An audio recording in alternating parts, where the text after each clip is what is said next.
If the superintendent will not act, then we ask you, our elected school board, to put the safety of our kids as your #1 priority. Everyone at the school is told that if the rules are not respected, you'll be given the appropriate consequences. However, as seen with the most recent fight, these consequences are not enough and are regularly doled out. Wow, parents and students speaking out last night at a rally. They rallied outside of a high school in West suburban Chicago. It was ahead of a school board meeting that happened last night. They are demanding change after a brutal bathroom fight left a student seriously injured. We're going to warn you, this next video is graphic. It does show 2 teens at that school attacking a 3rd teen. And apparently this is not an isolated incident. There has been a string of them. Amy Erkenswick is a parent who helped organize the rally at that school. And full disclosure, I did graduate from that school, Amy. I know it well, and things like this just didn't happen there. So to this parent's point, who later in the school board meeting asks, how did we get here, Amy? What is happening that these students aren't suffering consequences to stem this type of violence? Yeah, it's really unfortunate, Sandra. What is happening exactly? I can't necessarily speak to, but from a parent perspective, it seems like, the district is working on sort of a behavioral approach to these disciplinary issues. And I would just argue that that's not necessarily the best choice. I'd like to see things go back to consistent discipline from a parent perspective, getting back to the basics. Kids thrive on firm boundaries, high expectations, and strong discipline so that they know how to function in this world, right? You feel for that high school junior there, that young man who was clearly emotional when he was speaking out in front of a room full of adults, which obviously is not easy, saying that we were told that there's rules, and if those rules are not respected, you'll be given the approved consequences. However, he says with this most recent fight, these consequences are not enough. He says that they're just being ignored, and that is leading to more of these incidents happening. I was quoting this parent from last night asking, how did we get here with youth violence? Listen.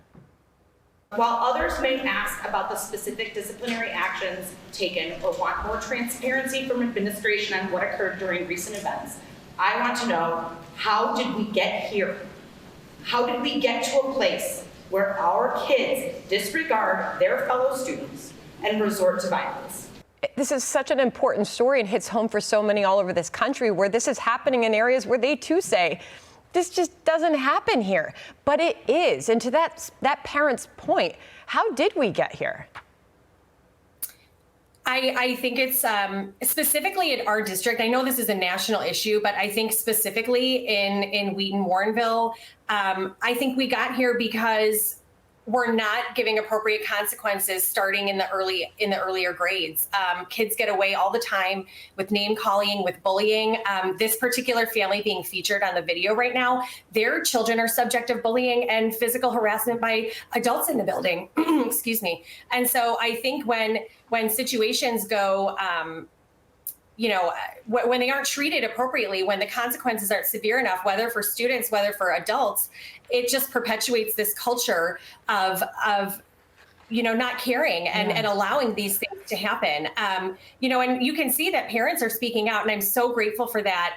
But our district, our school board has really created this culture where people don't necessarily feel comfortable doing that. In fact, there was a hot mic moment that one of our school board members had just last night at the meeting where he said they're playing victim. And so, it's the same story over and over again. Wow. It's people with valid concerns, with valid stories, being made out to be hysterical or, after some kind of agenda, or, they're not believed. Children are not being believed. Interesting. And I think that's probably across the nation as well. And adults aren't being held accountable. Well, it's a fair point. I think it's one that a lot of people are looking at in their own local areas as this continues.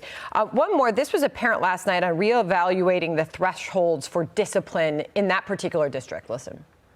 We found out that one of the attackers attacked another child at the district a couple weeks prior to that. Why that student was still allowed in school is something that I'm hearing a lot of parents question.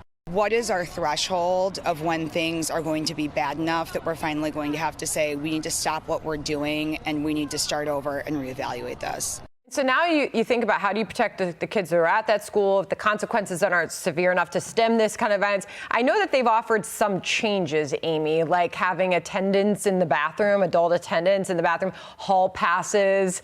Will any of this work? I don't think it'll work. And I think, honestly, it's very reactionary. I think we need to think from a proactive perspective here. And really what that does is it puts the onus on the students.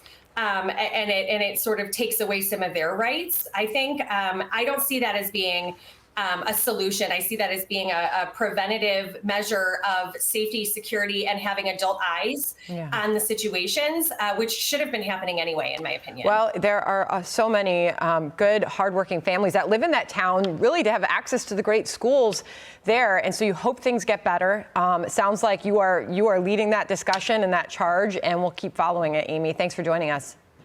Thank you so much.